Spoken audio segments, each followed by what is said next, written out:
Hi, in this video I'm going to talk about the theories that explain the first language learning.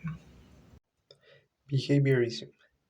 Behaviorism, proposed by Skinner, says children learn language through imitation, repetition, and reinforcement.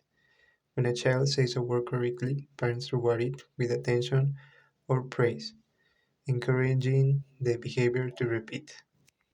In addition, Noam Chomsky challenged the idea. He said humans are born with a special ability to learn language, the language acquisition device.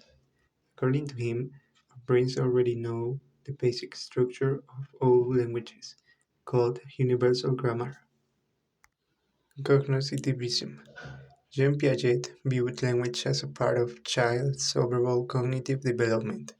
He believed that as a children learn to think and understand the world, the language also becomes more complex. Interactionism. Interactionist combines biological and social views.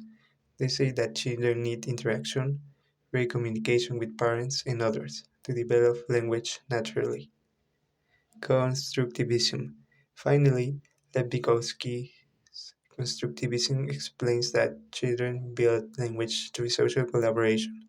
He introduced the zone of proximal development, where learners grow faster with support from others.